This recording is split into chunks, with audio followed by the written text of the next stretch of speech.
Hai semuanya, perkenalkan, saya Maria Analistia Bayi, mahasiswa program studi kesehatan masyarakat FKM Undana, semester 3 dengan NIM 2407010135. Video ini saya buat untuk memenuhi tugas mata kuliah perencanaan dan evaluasi kesehatan.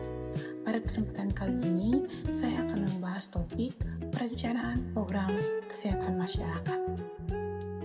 Jadi teman-teman, perencanaan itu merupakan langkah pertama sekaligus fondasi dari setiap kegiatan kesehatan. Melalui proses perencanaan, kita bisa menentukan apa yang ingin kita capai, bagaimana caranya, siapa yang akan melaksanakan, dan kapan kegiatan itu dilakukan. Video ini akan membantu teman-teman memahami konsep dasar perencanaan, manfaatnya, hingga tahapan penyusunan program kesehatan yang sistematis dan efektif. Oke teman-teman, selanjutnya kita masuk pada slide yang pertama yang membahas tentang pengertian perencanaan. Jadi teman-teman, kalau kita bicara tentang perencanaan itu, artinya kita sedang membicarakan proses berpikir ke depan. Nah, di sini menurut Hani Handoko, perencanaan selalu ada dalam setiap jenis kegiatan, yang artinya sekecil apapun aktivitas kita, pasti kita membutuhkan perencanaan.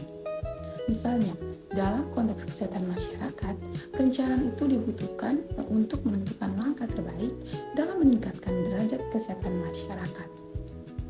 Lalu, menurut Bill Edwards, perencanaan adalah kemampuan memilih alternatif terbaik dari berbagai pilihan. Ini berarti di dalam dunia kesehatan, perencanaan membantu kita menentukan prioritas program mana yang harus dijalankan terlebih dahulu biar hasilnya optimal. Oke teman-teman, selanjutnya kita masuk pada manfaat dari perencanaan. Di sini, menurut Hani Handoko tahun 1997, ada dua manfaat. Yang pertama ada protective benefits, dan yang kedua ada positive benefits. Teman-teman, kenapa perencanaan ini dianggap penting? Itu karena perencanaan itu memberikan dua manfaat utama. Yang pertama, manfaat protektif itu yang artinya perencanaan membantu mengurangi risiko kesalahan. Dengan rencana yang matang, kita dapat mengantisipasi hambatan sebelum terjadi. Lalu yang kedua, manfaat positif. Itu di mana perencanaan membantu organisasi mencapai tujuannya dengan lebih efektif. Dalam konteks kesehatan masyarakat, perencanaan dapat meningkatkan keberhasilan program, seperti imunisasi, pencegahan stunting, dan pengendalian penyakit menular. Tanpa perencanaan, kegiatan bisa berjalan tidak fokus, tidak efisien, dan dapat berisiko gagal. Nah, selanjutnya kita masuk pada manfaat perencanaan dalam kesehatan. Nah, di sini terdapat 4 manfaat perencanaan. Jadi, dalam praktiknya, perencanaan itu memberikan banyak keuntungan yang bisa menjadi pedoman utama bagi pelaksanaan kegiatan di lapangan. Contohnya nih, dalam sebuah puskesmas, rencana kerja membantu tenaga kesehatan apa yang harus dilakukan dan kapan harus melakukannya. Selain itu juga, perencanaan membuat koordinasi antar bagian menjadi lebih mudah. Bagian gizi, promosi kesehatan, atau prokes, hingga pelayanan medis bisa berjalan searah. Tanggung jawab juga menjadi lebih jelas, siapa yang memimpin, siapa yang melaksanakan, dan siapa yang memantau. Dengan begitu, sumber daya dapat digunakan secara efisien. Oke, selanjutnya kita masuk pada slide yang berikutnya yang membahas tentang konsep lama dan konsep baru dari perencanaan. Teman-teman, dulu itu perencanaan dilakukan secara sederhana, biasanya berdasarkan intuisi atau pengalaman masa lalu. Konsep ini disebut konsep lama, di mana keputusan itu dibuat tanpa data yang kuat dan cenderung subjektif. Tapi, kini telah beralih ke konsep baru yang lebih ilmiah. Perencanaan modern bersifat sistematik, disengaja, dan berdasarkan data. Misalnya, dalam membuat program penurunan angka stunting, kita harus menggunakan data survei gizi, data sosioekonomi, dan faktor lingkungan. Jadi, perencanaan saat ini bukan lagi sekedar prediksi, tapi proses ilmiah untuk mencapai hasil yang terukur.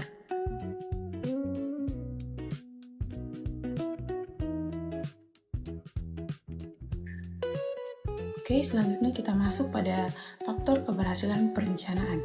Di sini ada 4 faktor yang mempengaruhi. Nah, teman-teman, tidak semua perencanaan itu berjalan sukses. Pasti ada banyak faktor yang mempengaruhi keberhasilan, antara lain perilaku dan motivasi individu maupun organisasi. Nah, Dalam sebuah instansi kesehatan, keberhasilan program tidak hanya ditentukan oleh isi rencana, tapi juga oleh orang-orang yang melaksanakannya. Nah, jika tenaga kesehatan memiliki motivasi yang tinggi, kepemimpinan yang efektif, dan kemampuan beradaptasi terhadap perubahan, maka program akan berjalan lancar. Nah, sebaliknya, rencana yang bagus sekalipun bisa gagal jika tidak didukung oleh perilaku dan kompetensi yang baik. Oke, selanjutnya kita masuk pada Problem Solving Cycle atau PSC.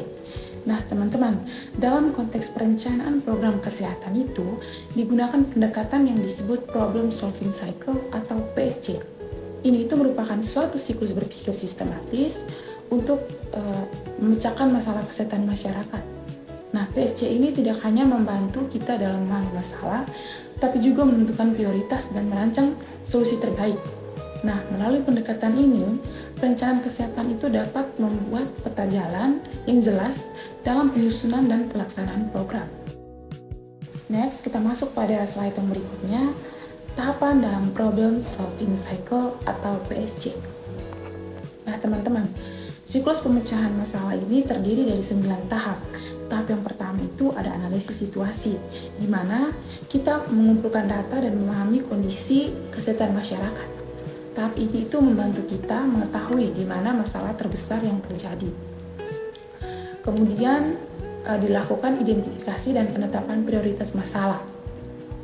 Tidak semua masalah itu bisa diatasi sekaligus, jadi otomatis kita pilih yang paling mendesak. Setelah itu, tujuan ditetapkan secara spesifik dan realistis. Selanjutnya, kita menentukan alternatif solusi, lalu menyusun rencana operasional yang berisi langkah-langkah konkret. Pelaksanaan dilakukan dengan melibatkan berbagai pihak, diikuti pemantauan rutin dan evaluasi di akhir untuk menilai keberhasilan program. Selanjutnya ada pendekatan dalam perencanaan. Di sini ada 4. Jadi dalam perencanaan program kesehatan, pendekatan yang harus digunakan harus integral dan komprehensif. Artinya semua aspek kesehatan mulai dari promotif, preventif, kuratif hingga rehabilitatif harus diperhatikan.